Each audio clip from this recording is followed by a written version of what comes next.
ఈరోజు రాజానగరం మండలం దుర్గమ్మ తల్లి జంక్షన్ దగ్గర ఒక కంటైనర్లో ఆవుల్ని తరలిస్తున్నారు అనే సమాచారం రావడం జరిగిందండి. దాని మీద వెళ్ళి పరిశీలించడం జరిగింది. ఒక క్లోజ్డ్ కంటైనర్లో సుమారు ఒక 52 ఎద్దులు ఉన్నాయి, నాట్ కౌస్ ఎద్దులు ఉన్నాయి.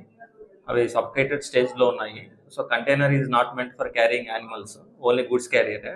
సో దాని మీద ఆర్టీఓ వాళ్ళని పిలిపించడం జరిగింది. ఎంబీఐ గారు వచ్చారు, ఆ వెహికల్ని సీజ్ చేయడం జరిగింది.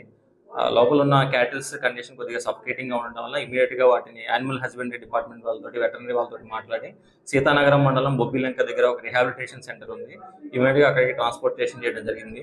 దీని మీద కేసు బుక్ చేశాము. ఈ ఎద్దులు ఎక్కడి నుంచి వస్తున్నాయి, ఎక్కడికి పంపిస్తున్నాయి దాని మీద ఫర్దర్ ఇన్వెస్టిగేషన్లో తెలియడం జరుగుతుంది. తర్వాత మీకు వివరాలు తెలియపరుస్తాం.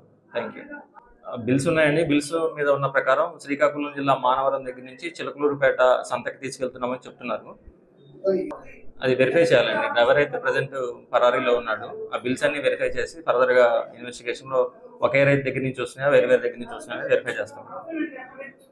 అవి కూడా వెరిఫై చేస్తున్నామండి. ఆ క్రైమ్ నెంబర్ని బేస్ చేసుకొని, ఆ వెహికల్ నెంబర్ని బేస్ చేసుకొని ప్రీవియస్ క్రైమ్స్లో ఏమైనా ఇన్వాల్వ్ అయిన కూడా వెరిఫై చేసి అది కూడా రిజిస్టర్ చేస్తామండి. అదుపులోకి తీసుకున్నామండి. ఓనర్ తోటి మాట్లాడాము, ఓనర్ కూడా వస్తున్నాడు. డ్రైవర్ పరారీలో ఉన్నాడు. 51 ఆక్సెస్ని తీసుకొని పోతున్నారు. అది కూడా వైలేషన్ ఆఫ్ నామ్స్ అనమాట. క్లోజ్డ్ కంటైనర్లో తీసుకొని వెళ్ళకూడదు. That container is meant for goods carrier only. So దీని మీద ఆ ఓనర్ మీద కూడా, ఆ కన్సర్న్ అథారిటీస్ మీద కూడా కేసు బుక్ చేయడం జరిగింది. ఈ ఆర్టీఓ వాళ్ళు వచ్చారు, వాళ్ళు కూడా వెహికల్ని సీజ్ చేయడం జరిగింది.